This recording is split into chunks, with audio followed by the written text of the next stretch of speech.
It was an ordinary Monday morning at a bustling Manhattan bank branch in New York City. The air was filled with the hum of printers, the tapping of keyboards, and the murmur of casual conversations. Seated quietly in a corner of the waiting area was a man in simple attire, a plain shirt and khakis, observing the scene. Few took notice of him, unaware that he was none other than Elon Musk, the bank's largest shareholder. Elon Musk wasn't there to sign deals or attend board meetings. He had come to see firsthand how customers were treated when employees didn't know they were being watched. He believed that true transformation only begins when one understands the root of a problem. The automated glass door slid open, and in walked an older black man. His weathered coat and worn-out shoes spoke volumes about his circumstances. In his hand was a small paper bag, gripped tightly, and his eyes reflected a mix of anxiety and faint hope. With a humble nod, he greeted the teller at the service desk. Elon's gaze immediately shifted toward the man. From his posture to his cautious steps, this was someone carrying the weight of life's struggles while still exuding a quiet resilience. The man introduced himself as Michael, a veteran who had served in Afghanistan and was now homeless. He had come to the bank with a modest hope: to open an account to safeguard $100, the small government assistance he had just received. "We don't open accounts for less than $500, the teller, a woman named Karen, said coldly, barely glancing at him. Michael's voice trembled with desperation as he pleaded, "I don't have $500, but I really need an account to keep this money safe. I can't carry it with me all the time." Karen scoffed, her tone dripping with disdain. "Do you think this is a charity? If you don't have enough money, I suggest you try somewhere else." Michael stood rooted to the spot, his hands clutching the counter to steady himself. Around him, whispers began to ripple through the bank. Some customers shook their heads disapprovingly, while others cast judgmental glances his way. From his corner, Elon watched everything unfold, his eyes narrowing and his jaw tightening. The tension in his face betrayed the frustration he was holding back. Then a gentle voice broke the charged silence. "Sir, let me help you." The speaker was Emily, a young and relatively new employee. Despite the situation being outside her job responsibilities, she stepped forward, her eyes filled with compassion. "You don't need $500 to open an account. I'll help you. It'll only take a moment." Ignoring Karen's warning glare, Emily began typing onto her computer. "Emily," Karen barked, her voice sharp and cutting, "you're not authorized to make that decision. This goes against bank policy." Emily paused, her calm gaze meeting Karen's. Her voice was steady, yet firm. If a policy forces someone to leave without the help they need, maybe that policy needs to be reevaluated. An uneasy silence fell over the room. Some customers exchanged surprised glances, while Karen's expression hardened further. She wasted no time calling for the branch manager. Deborah, the branch manager, arrived with an air of authority. Dressed impeccably in a tailored suit, her demeanor was as icy as her tone. After hearing Karen's account of the situation, she cast a scornful glance at Michael, making no effort to hide her disdain. "You're the one trying to open an account?" Deborah asked, her voice laden with condescension, as though accusing him of causing trouble. Michael nodded, his voice steady despite the humiliation. "I just need a safe place for my government assistance.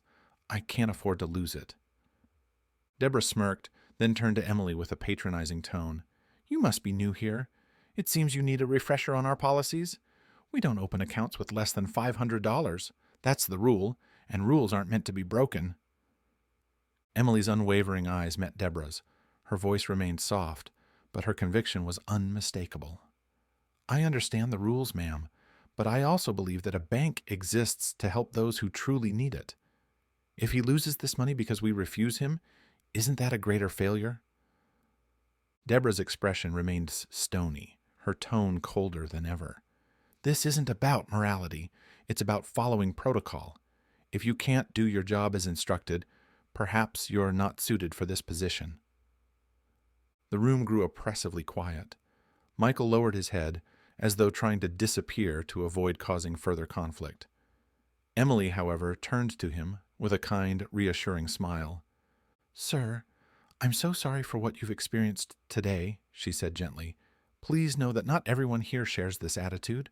You deserve to be treated with respect, not because of how much money you have, but because you're a human being." Michael nodded, his eyes welling up with tears. Words failed him. From his seat in the corner, Elon remained motionless, absorbing every detail of the interaction. Emily's courage, Deborah's rigid indifference, Karen's scorn, it all etched itself deeply into his mind. As Michael left the bank, his shoulders heavy with disappointment, Elon made up his mind.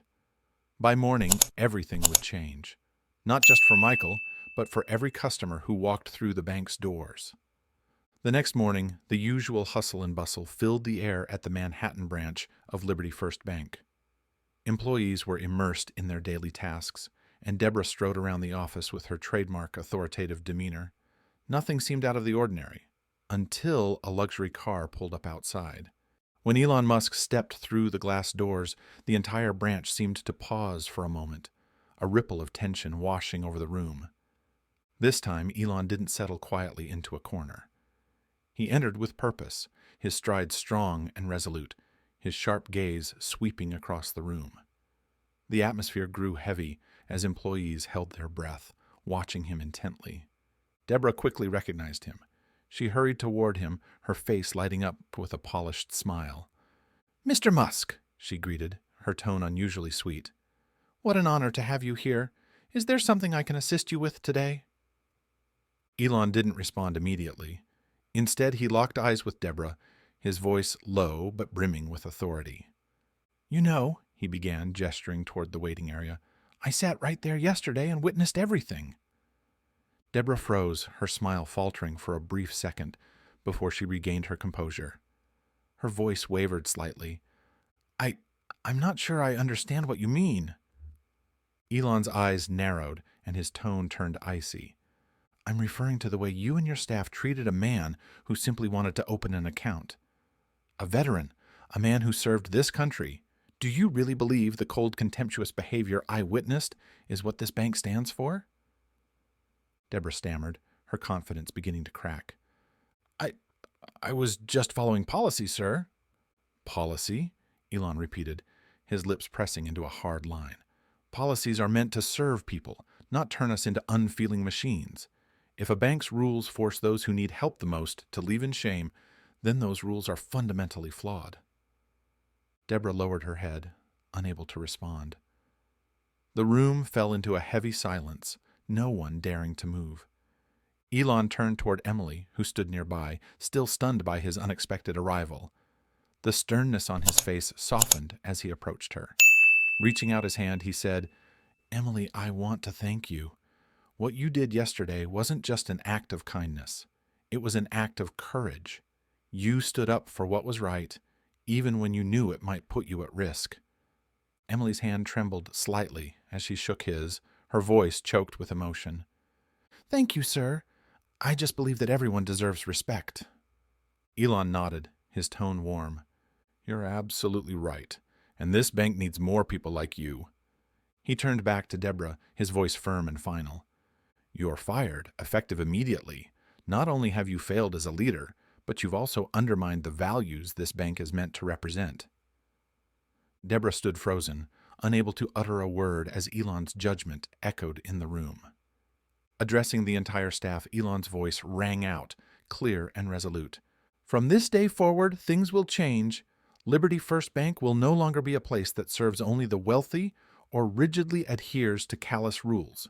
It will become a place where anyone, regardless of their circumstances, can find support and dignity, and Emily will lead the customer care team under this new vision." Applause broke out, filling the room with renewed energy. Emily bowed her head, tears streaming down her cheeks, overwhelmed by the recognition. Elon smiled briefly, then returned to his serious tone. "There's one more thing," he added, his voice carrying the weight of a promise. "We will contact the man from yesterday. This time, he will receive the support he deserves."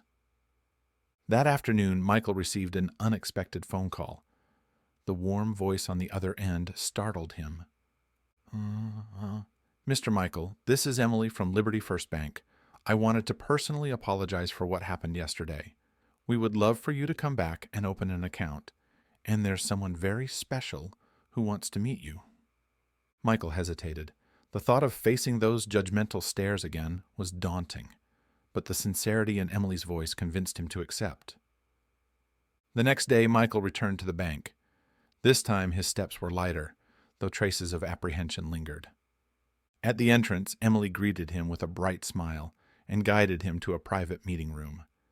Inside, Elon Musk was waiting. "Elon Musk," the man said as he stood up, extending a hand in greeting. His demeanor was both formal and sincere. "I'm Elon Musk. Yesterday I was here and I saw everything."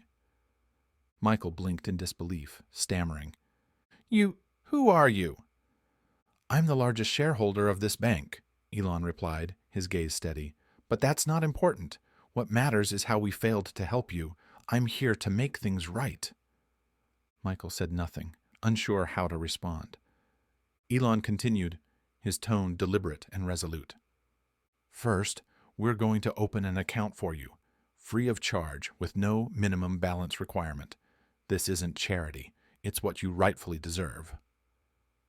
Emily smiled as she began processing the account on her computer. For the first time in days, Michael felt a wave of relief wash over him. But Elon wasn't finished. His voice took on a solemn edge. "Beyond that, this bank will change to ensure no one has to go through what you experienced. We're launching a program called Second Chance for Veterans, designed to support veterans facing financial hardships, and you will be the first to benefit from it." Michael stood motionless, his eyes blinking rapidly as he tried to process the words. Shaking his head, he managed to say, his voice thick with emotion, I don't know what to say. Thank you, truly, thank you." Elon placed a hand on Michael's shoulder, his tone warm but firm. "You don't need to thank me. This country owes you that gratitude. I'm just trying to repay a small part of it." As Michael left the bank that day, he carried not just a new account, but a renewed faith in people and in the future. Standing at the doorway, Elon watched him disappear into the distance, his eyes reflecting a quiet determination to ensure that change, both profound and lasting, had truly begun. Shortly after the transformative events at Liberty First Bank, a press conference was held.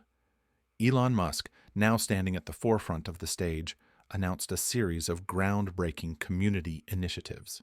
Support for veterans, free bank accounts and tailored financial assistance programs for veterans. Mobile banking, specialized banking trucks equipped with full services would travel to underserved areas, reaching homeless individuals and low-income communities. Financial education. Free money management courses aimed at empowering workers to achieve stability and growth. Elon concluded his speech with a statement that left the room in awe. A bank is not just a place to store money. It must also be a place to preserve hope and restore faith in a brighter future. Today, we begin building that future. In the crowd, Emily stood quietly, watching Elon on stage. Her face radiated pride, knowing that her small act of kindness the day before had not only helped one veteran, but had ignited a much larger wave of change. The story didn't stop at one bank branch. It rippled across the entire system, inspiring many others. With leaders like Emily and Elon Musk at the helm, the world seemed to inch closer to becoming a more compassionate place, one step at a time. As Michael left the bank that fateful day, his eyes reflected not just a revived faith, but also a newfound hope that life could indeed change and that even the smallest actions could lead to monumental differences. Inside the bank, Emily stood still, watching Michael's figure fade into the distance. Her heart brimmed with emotion. Elon turned to her, a warm smile spreading across his face. "You didn't just help him, Emily," Elon said gently. "You helped us realize that the true value of this bank lies not in profits, but in the people we serve." Emily lowered her head slightly, her voice soft but resolute. "I just did what I thought was right, but thank you for believing in me." Elon turned to address the rest of the staff, his eyes blazing with determination. Today we did the right thing, but this is just the beginning. A single bank can't change the entire world, but our actions can inspire others to do what's right. And I believe each of you holds the power to make that happen. Facing the reporter's cameras, Elon's voice grew sincere and charged with emotion.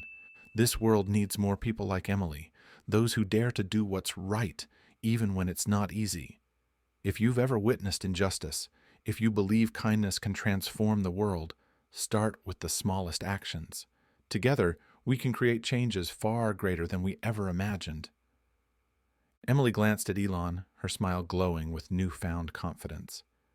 She felt deeply that she was part of something much larger than herself, a movement for change that had only just begun. Above the bank's building, the newly installed sign glistened under the sunlight. United Hope Bank, for the future, for the community. This story stands as a testament to the power of courage and kindness in the face of adversity. Have you ever stood up for what's right, even when it wasn't easy? Or have you helped change someone's life with just a simple act of compassion? Share your thoughts and stories in the comments below.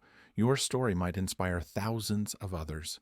If this story moved you, don't hesitate to share it with your friends and loved ones to spread the message of empathy and hope.